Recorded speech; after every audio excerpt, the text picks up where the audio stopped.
Don't worry, guys. I'm good. I appreciate the concern, though.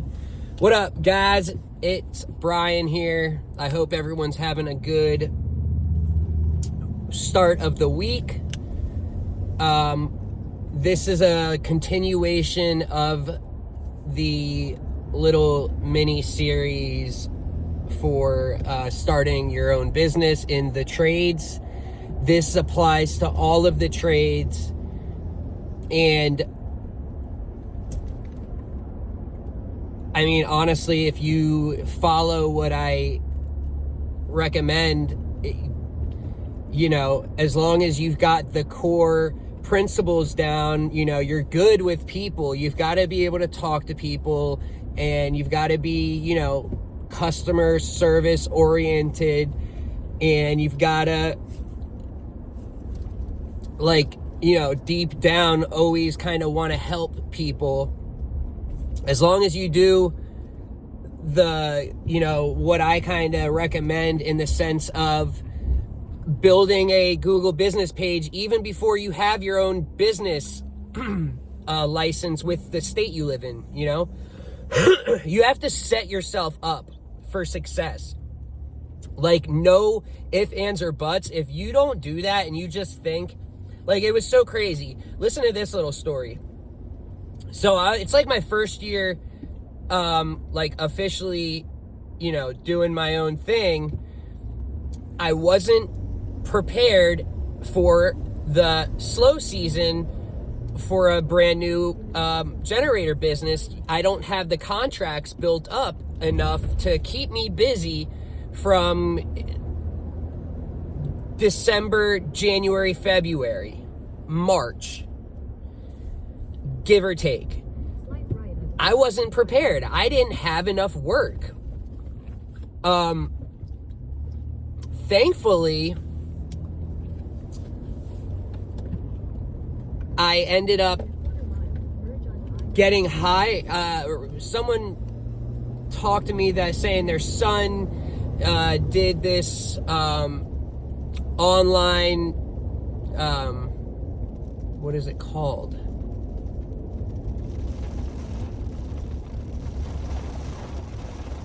Where I'm basically subcontracted doing charging stations, electric vehicle charging stations, and I was able to get level 3 certified on ABB, another broken breaker, ABB, BTC Power, and Signet. They're all very, very big electric vehicle charging manufacturers. And so it was just such a blessing in disguise because that kept me afloat. Now, my second year, I did amazing with building up contracts for generators, and I didn't have any, thank God, too scary of not being able to, like, pay bills. Thank God. You know, I'm scared this year.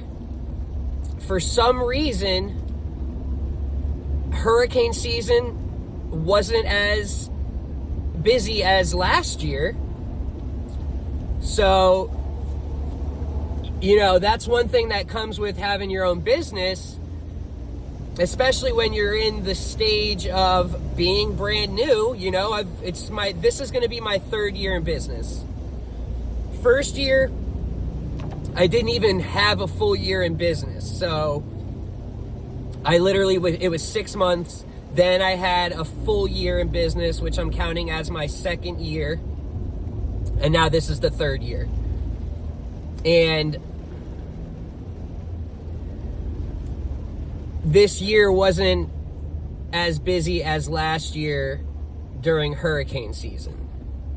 I picked up more contracts, I ended up losing some contracts, not because of something I did. It's a shitty situation. Sorry about the language.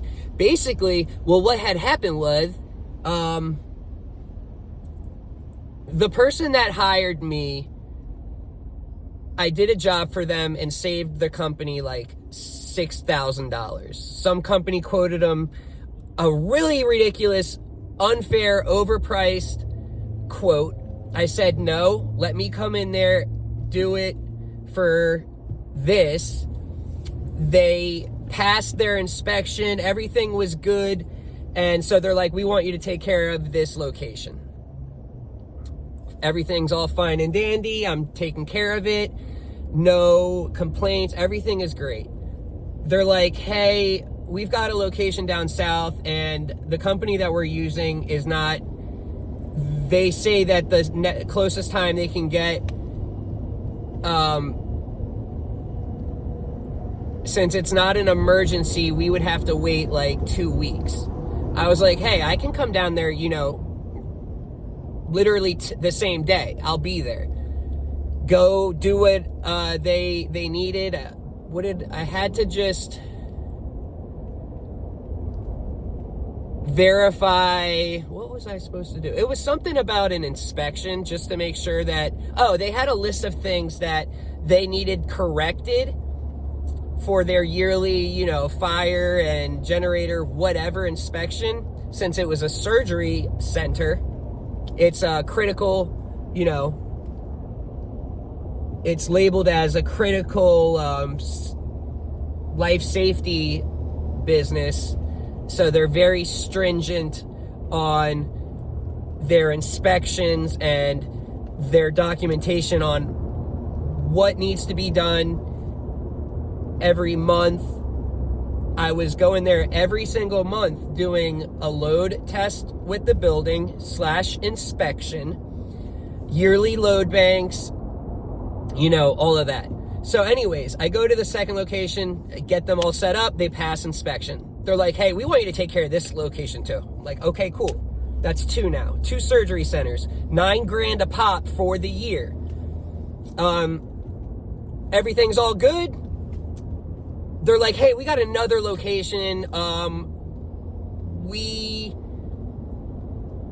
got rid of this company because they were trying to overcharge us, or I don't know what it was. They're like, can you do a load bank here and inspection, or I think it was like a major. It was doing a full major PM, oil and filters, natural gas units, Kohlers, around 150 to 200 kW. And they're like, can you load bank it? Like, yes, I can. I can definitely do that for you. Here's my price. Can you do that for me? All right, then. I'll be down there sooner than you can say soon. Go down there, do the job, get it load banked, and they're like, you know what? We want you to have this location too, my friend. Like, all right. Boom. It was that easy, and it went from doing a $1,000 fix and saving them money to $9,000 for 1 contract, to $18,000 for 2 contracts, to $27,000 for 3 contracts. Now, I was going every month to 3 locations, once a month, to do a building test / load test.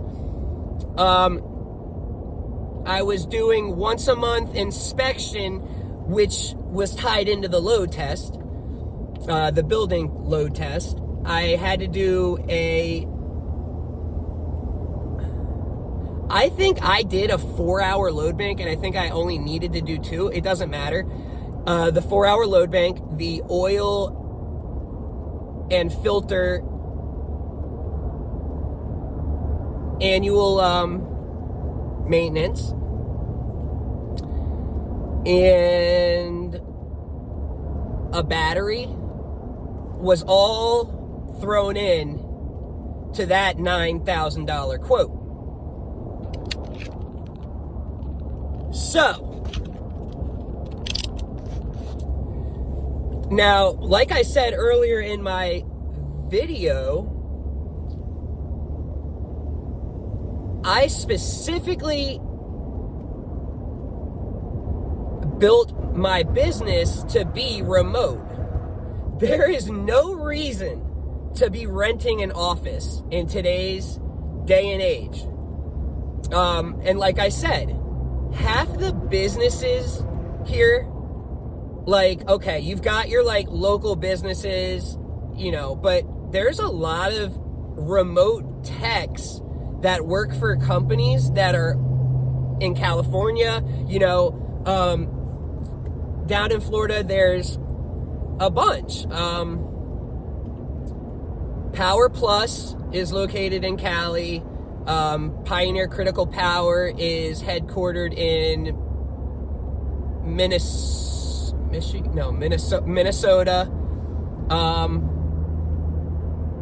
GenServe is headquartered in Texas, I think.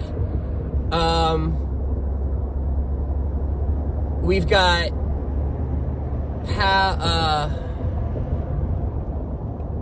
forget what the thing is. They just tried to hire me. But anyways, tons of businesses have techs here all over the states, in every state in a way. You know, not one company's not going to have a tech or multiple techs in every single state. You know, there might be a company, but normally, you know, there's 10 to 12 or 5 to 12 states that they'll have technicians in outside of their headquarter state. And, you know, they do everything on their laptop, you know, just like me. Got my laptop right here. They'll have a printer. If they will always have a storage spot, you know, a rented storage bay that they can store parts, oil, you know, everything. If they need to load bank or fuel polish, they will either have someone bring it down, or they'll rent, you know, a load bank and just factor it in the price. And so, you know, no way am I paying for a office building. I don't sell generators, okay? So I don't need to have some customer come in and look at this and that. You know, I'm strictly service and repairs for commercial and industrial, specializing in industrial. I told myself, listen, when I had been working for businesses, it literally, it was crazy how it all worked out. You know, going to electrical school to be a residential electrician, you know, my goal was to become a journeyman and get my master's and have my own electrical business, wiring houses. You know, this is before I even had experience in the trades. Then it changed and it went to generators. But what I'm getting at is, it went from me, my first job, just installing the generators for residential. I wasn't repairing generators or troubleshooting. I was doing the installs. I was, you know, we had a digging crew, thank God, but we would, when they would trench out the, you know, the distance from where the gen pad is going to be to the transfer switch, we would lay the pipe, you know, either 1.25 inches, and then you would have 3/4, so that you would have your main feed wires, and then you would have your control wires. Kohler made you separate the battery charger, or the shielded needed to be in like a separate one, so sometimes there'd be 3 conduits, 1.25 inches, then 2 3/4. And so I got very good at that. started running my own install crew. It was me and a helper, you know, separating grounds and neutrals, because we were now making the transfer switch the main, and so the panel was no longer the main, and so only the first means of disconnect is where you can have your grounds and neutrals combined. After the first, they need to be separated. So we would be separating, we'd be customizing panels. If someone had one panel on the generator, but they had 2 panels on their house, we would flop circuits, making sure to be within, you know, the load calc and the KW rating, you know, and load of the generator, installing load shed modules, wiring in the I forget, it's been a while doing this stuff, but for Kohlers, you had that PSP product to tie in like a RXT with an RDT, stuff like that. And then, so I mastered that, learned everything I could. And obviously, you gotta play the game, guys. Like, you gotta suck up to whoever your manager is. You gotta play the game. You gotta be friendly. You gotta scheme. You have to scheme. You gotta figure out what's gonna make him like me. What's gonna make him be more willing to give me more jobs, to let me go work with who I ask to go work with. You got to do that. If that means, you know, getting him a coffee once a blue moon, if you're getting coffee, or if you're like working with him, you grab him lunch, you look out for him. You got to give some to get some. And sometimes you just become friends with him and you don't have to scheme. And that happened at the first company I was at.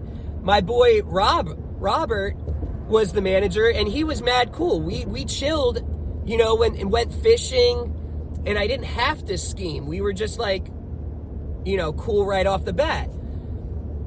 But obviously, when you are friendly with your boss, your supervisor, it's gonna benefit you, right? And so I was like, dude, like, let me work on the gens. I want to try that, like, cross-train me. Boom. So while I was there, I became the highest rated employee. So I did get kind of what I wanted in a way. They took care of me.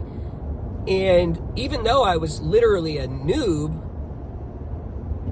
if you wanted to, you know, at the troubleshooting and the technician side, I was a noob, but they sent me to Generac school.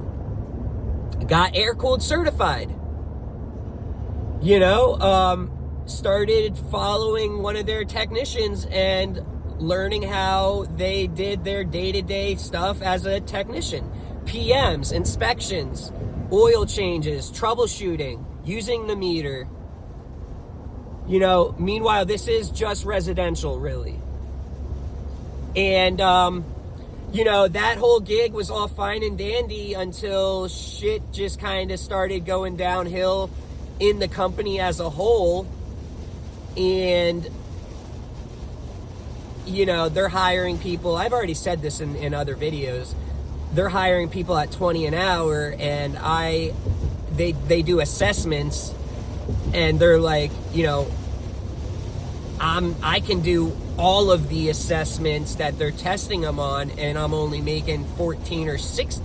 They bumped me to 16 after I complained, and the other guys are still making 20,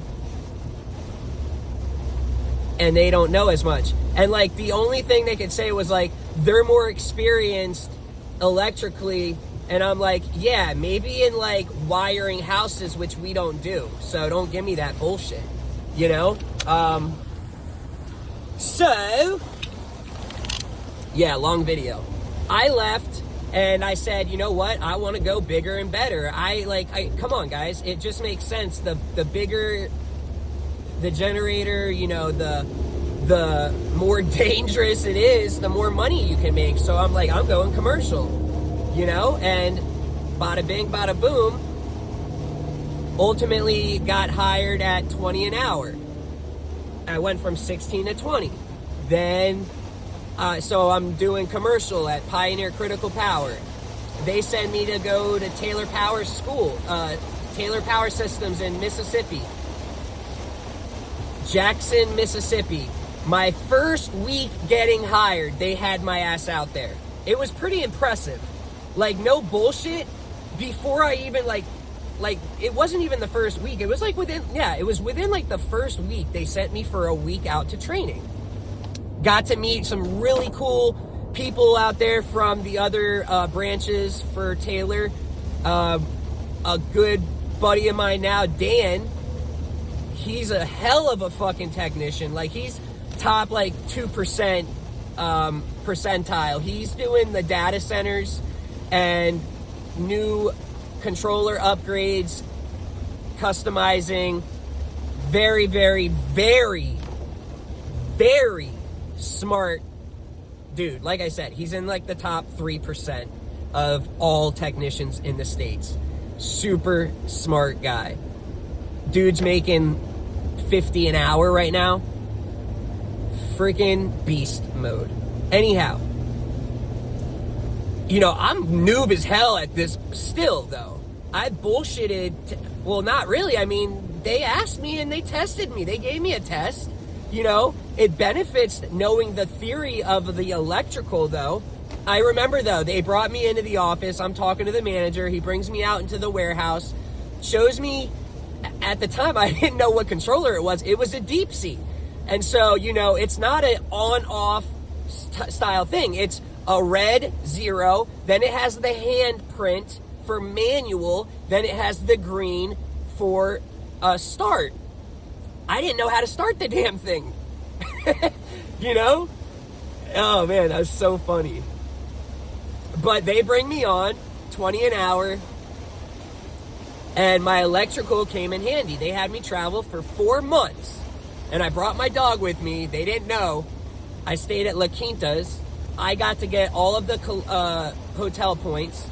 I stayed at La Quinta's. I brought my dog and idled their fucking truck 12 hours a day, all day, every day, unless I was gonna be in that location for multiple days. Then I would just leave my dog at the apartment.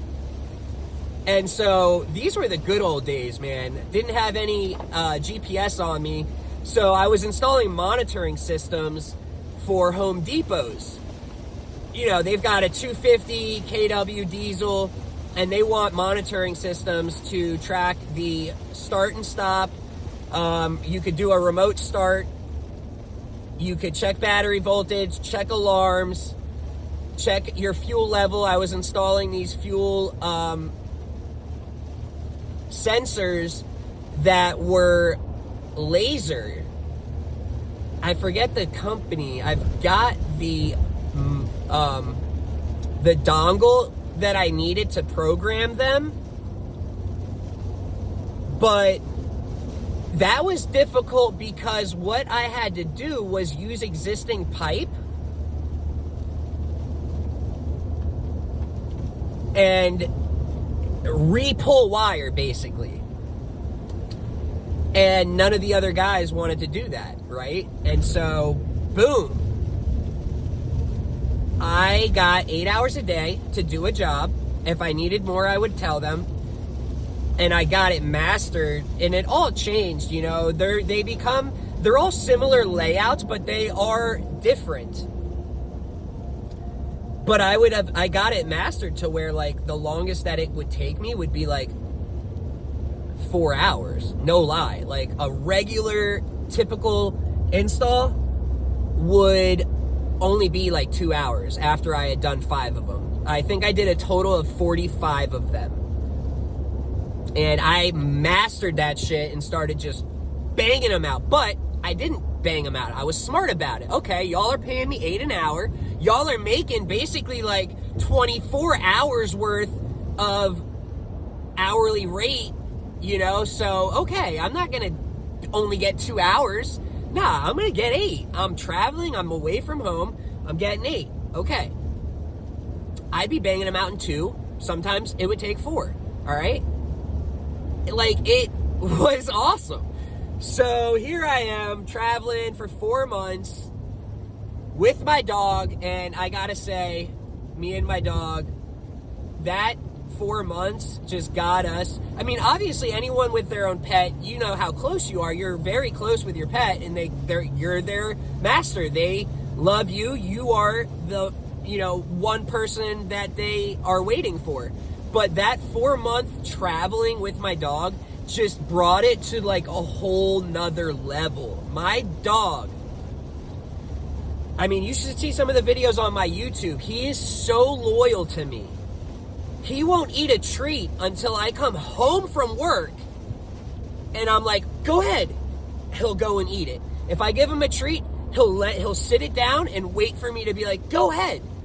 Like, he's super just like, he's the best dog ever, but it was a great, great experience. So I bang out those, and this is when I started the whole generator group on Facebook for manuals. I wanted to create a database for manuals, which right now we've got over 100 gigs of manuals. And anyways, I find out the going rate for technicians, that basically I'm near, and it was like 25 to 27. And they only wanted to give me like 21 instead of, I wanted 25. Okay. I've got almost 3. I was at 3 years in the trade, maybe a little bit more.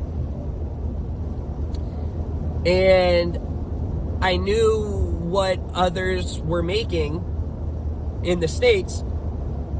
They didn't want to give it to me. So I put my 2 weeks in and we left on good terms. Okay? Cool. I literally, in the 2 weeks, in my 2 week period before I quit, left, I got hired 25 an hour. Boom. Exactly what I wanted. And this was a industrial Generac company. So cool. It was exactly what I was looking for. I wanted to go up to industrial, start working and messing with the big dogs. And very well run company. Owner took care of his employees. You work over 8 hours in a day, you're getting double time, which is unheard of in Florida. Very, very democratic.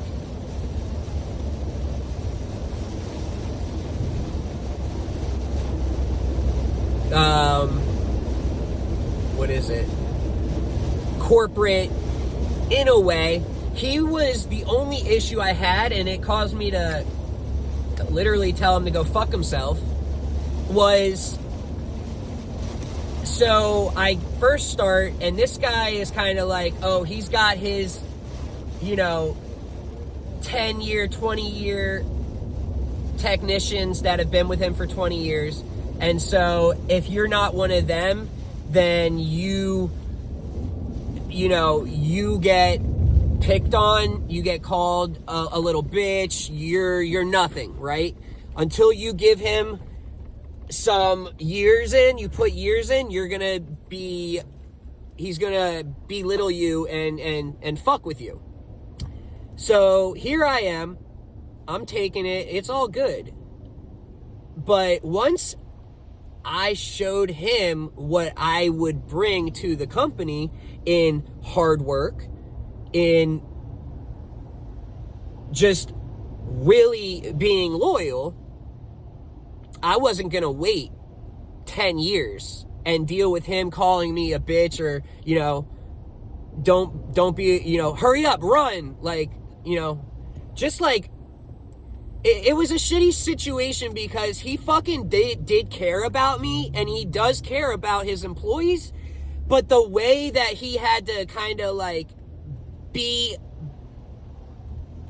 just the dominant person in a way. I don't know. It didn't sit well with me. And one time, and I busted my ass for him. And he knew that, because the people that I worked with, the 20-year techs, were like, yo, Brian fucking works. And so he knew I was, I wasn't some bullshitter. I fucking worked, and I really worked, and I did really good work for him. But like I said, it's a shitty situation. It really is. I wish that we didn't end on bad terms. It is my fault. I shouldn't have freaked out on him, even if he's talking shit and calling me a bitch, or, just saying, insinuating that I'm being a little bitch. I shouldn't have snapped on him. And I did. I snapped on his ass. We were out in the yard. I'm working on a gen, and I guess he's like, oh, you got a job to do. And he sees me cleaning up. He's like, hurry up. Like, stop, stop being slow. Stop being such a slow little bitch. And I said, I flicked him off, and I walked towards my truck. And he's like, what? I got in my truck, and I turned it on, and I drove up to him, and I said, fuck you. You're a little fucking bitch. Fuck you. I was so angry. I just screamed, fuck you. Fuck you. Like, fuck you. I'm done. He's like, stop right now. And I'm like, fuck you, bitch. Fucking left, disconnected the fucking GPS. Like 5 minutes later, I get a call from his sister, who is like the scheduler. And she's like, hey, he's going to call the cops. I'm like, fuck, I don't care. I'm going home, and I'm taking my shit out, and I'll bring the fucking van back. I don't give a fuck. He's going to call the cops. So I'm scared now, because I'm like, fuck, I get to my parents' house. I unload all of the shit. I'm shaking. I'm like, fuck, the cops are going to come. They didn't come. I tell my dad, hey, bring me, drive me back so I can drop off all of the keys, the laptop, the iPad, cell phone, whatever, gas card. And I did. I didn't steal shit. I didn't do any of that. I never saw him when I dropped the car off. There was another employee waiting to grab everything. And we've never spoken again. He is one thing that I am also is, when you fuck me over, you can be dead to me very quick and very easily. I do not forgive. Very seldomly will I forgive someone if it's something that I deem very bad. And I know that he's the same way. I've never reached out and apologized to him. There's really no reason to. I don't know. But he definitely wouldn't forgive me for what I did. Even though it's like, dude, you know how you were talking to me. I don't care if you gave me a bonus for Christmas, or, I didn't have money one day for lunch and you were like, put it on the card. You don't buy kindness and respect. You don't buy kindness and respect, but demand and expect respect to you at all times when you're not giving it to me.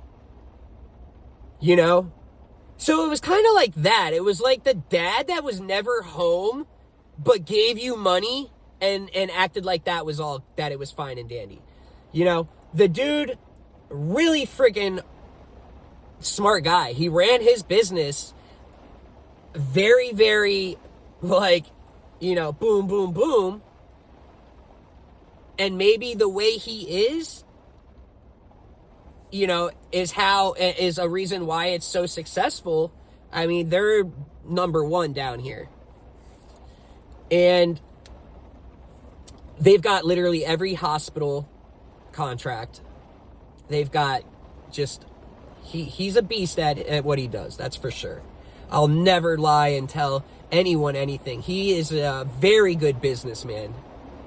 And he knows what he's doing, but I needed him to just be more respectful to me because of how invested I would have become and was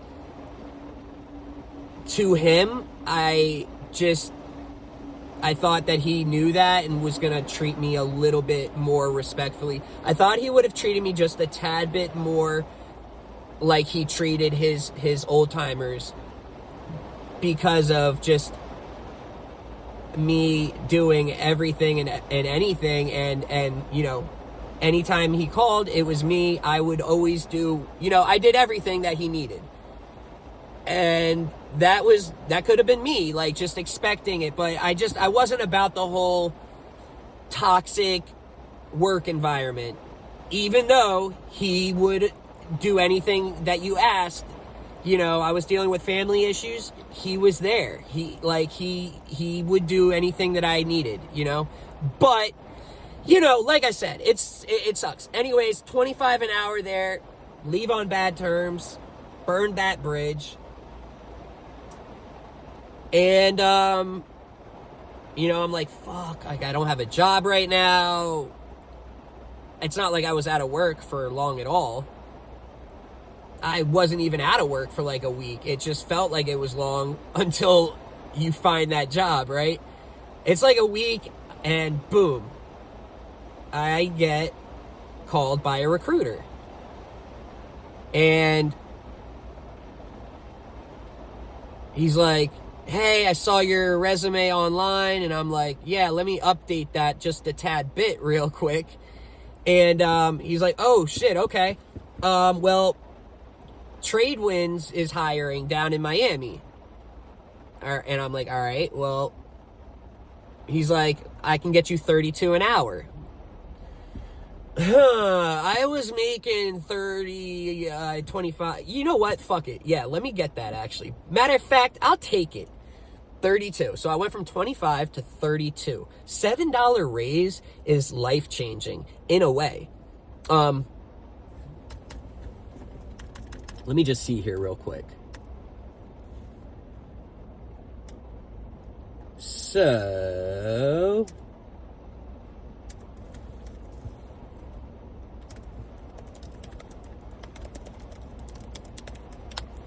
So, 2,080 work hours in a year.